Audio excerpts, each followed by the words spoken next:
Hello, नमस्कार, आदाब, सत श्री अकाल और सलाम अलैकुम। मैं आज फिर आपके सामने लेकर आया हूँ नज़र दुनिया पर कार्यक्रम। इस कार्यक्रम में प्रयास किया जाता है कि अंतर्राष्ट्रीय समाचारों और घटनाक्रम को भारत के परिप्रेक्ष्य में पेश किया जाए और अंतर्राष्ट्रीय जो घटनाएं हैं उससे भारत की जनता को आगाह किया जाए, अवेयरनेस पैदा की जाए। अब एक आज का जो सबसे बड़ी खबर है वो ये कि रूस के राष्ट्रपति व्लादिमीर पुतिन कल शाम नई दिल्ली पहुंच चुके हैं और उनका स्वागत वहां विदेश मंत्री सुषमा स्वराज ने किया है। और कल रात प्रधानमंत्री नरेंद्र मोदी रात्रि भोज पर पुतिन से मिले हैं और आपसी सहयोग और अंतर्राष्ट्रीय मुद्दों पर बातचीत की है। इसमें ख़ास तौर पर जो बात हुई वो अंतर्राष्ट्रीय मामले और अमेरिका की ओर से संभावित जो पाबंदियां, जो सैंक्शंस लग सकते हैं, उन पर चर्चा की गई। विस्तार पर इसके चर्चा हम कार्यक्रम के अंत में करेंगे। आज का दूसरा समाचार तुर्की से है, जहां सऊदी अरब के वाणिज्य दूतावास में, जो कि इस्तांबुल में है, वहाँ सऊदी अरब के जो एक तरह से क्रिटिसाइज करने वाले और टिप्पणी करने वाले वहाँ की सरकार पर पत्रकार हैं, वो गायब हो गए हैं। कल वहाँ के उप विदेश मंत्री ने सऊदी अरब के राजदूत को बुला करके उनसे पूछा कि ये सब घटना क्या हुई है। अभी तक कोई बात खुल करके सामने नहीं आ रही है, लेकिन इस्तांबुल में सऊदी वाणिज्य दूतावास ने कल एक वक्तव्य भी जारी किया है और उसमें कहा है कि खाशोगी वहाँ से वाणिज्य दूतावास से बाहर जाने के बाद गायब हुए हैं। यानी उन्होंने अपना पल्ला झाड़ लिया है और ये कह दिया है कि हमसे इस घटना का कोई मतलब नहीं है। खाशोगी लंबे समय से अमेरिका में रहते हैं और वो वाशिंगटन पोस्ट, जो वहाँ का बड़ा अखबार है, उसमें लेख लिखते हैं। और वो 1987 और 1995 में अलकायदा के जो सरगना उसामा बिन लादेन थे, उनसे इंटरव्यू करने और उनके साथ यात्रा करने पर प्रसिद्ध हुए थे।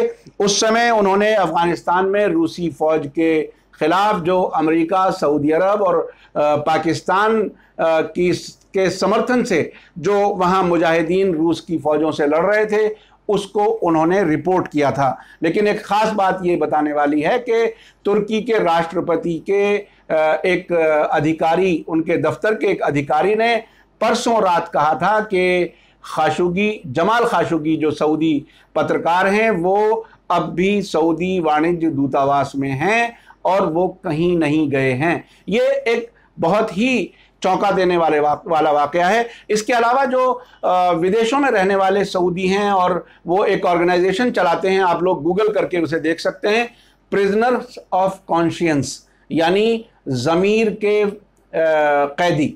वो उन्होंने इस पर काफ़ी बड़े सतह पर प्रोटेस्ट किया है और सोशल मीडिया पर, ट्विटर पर उनकी तस्वीरों के साथ और इस प्रोटेस्ट के साथ कि उन्हें जल्दी से जल्दी छोड़ा जाए। लेकिन सऊदी अरब सरकार ने ये एक्सेप्ट नहीं किया है कि वो उनके पास हैं।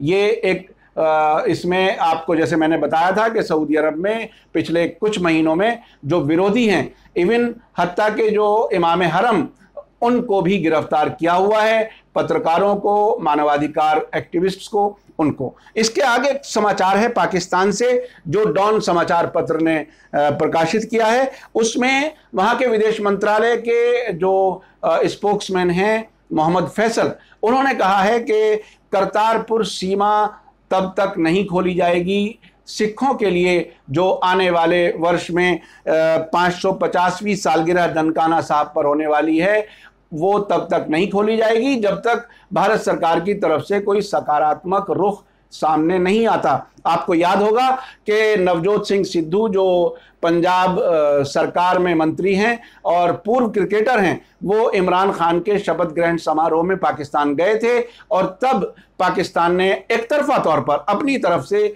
ये ऐलान किया था, ये घोषणा की थी कि करतारपुर सीमा सिख जो श्रद्धालु हैं उनके लिए खोला जाएगा, यानी उनके लिए आसानी होगी वीज़ा की, और जो दिल्ली तक आने की परेशानी है उनको वीज़ा लेने की, उससे उनको एक तरह से आज़ाद कर दिया जाएगा, आसानी से वहाँ जा सकेंगे। अब पाकिस्तान ने कहा है कि जब तक भारत सरकार इस पर प्रतिक्रिया नहीं देती सकारात्मक, तब तक वो ऐसा नहीं करेंगे। दिलचस्प बात यह है कि जब ये घोषणा हुई थी पाकिस्तान से, तो भारतीय जनता पार्टी की तरफ से सिद्धू की ये कहते हुए आलोचना की थी कि उन्होंने पाकिस्तान के सेना प्रमुख कमर जावेद बाजवा से गले मिले थे, और उसके बाद एक बड़ा विवाद खड़ा हो गया था। और ये विवाद भारत और पाकिस्तान का नहीं, बल्कि भाजपा और कांग्रेस के बीच में हो गया था, चूंकि पंजाब में कांग्रेस की सरकार है। अंत में हम चर्चा करते हैं उसी खबर की जो राष्ट्रपति व्लादिमीर पुतिन दिल्ली पहुंचे हुए हैं। इसमें आज व्लादिमीर पुतिन प्रधानमंत्री नरेंद्र मोदी से मिलेंगे, और उसमें लगभग 20 समझौते हस्ताक्षर होने की संभावना है, और इसमें ये एक वार्षिक शिखर सम्मेलन भी है। और इसमें जो समझौते होंगे उसमें सबसे महत्वपूर्ण है, अगर हुआ तो, चूंकि अभी भारत सरकार ने पूरी तरह से साफ लफ्जों में पुष्टि नहीं की है, संभावना की बात की है, वो है air defence system S-400 missile, जिस पर अमेरिका ने विरोध दर्ज कराया था और धमकी दी थी कि भारत और रूस को आर्थिक पाबंदियों का सामना करना पड़ सकता है।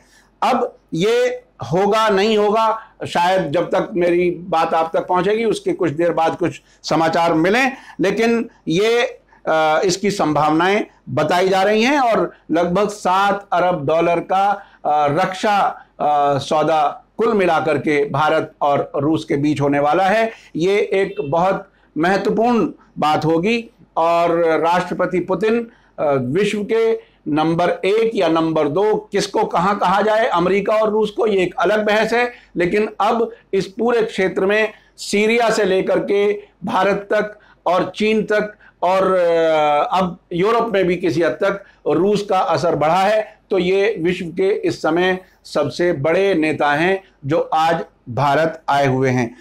मेरा कार्यक्रम आपको कैसा लगा नजर दुनिया पर, ये आप लोग कमेंट में जरूर लिखें, और YouTube पर मीडिया स्टार वर्ल्ड चैनल को सब्सक्राइब करें ताकि वीडियो अपलोड होते ही आप तक पहुंच सके, और अपने मित्रों के साथ इसे शेयर करें, लाइक करें।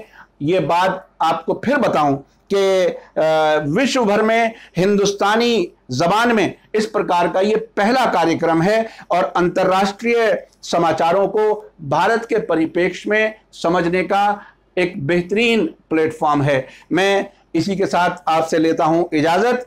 धन्यवाद, शुक्रिया, जय हिंद, जय भारत।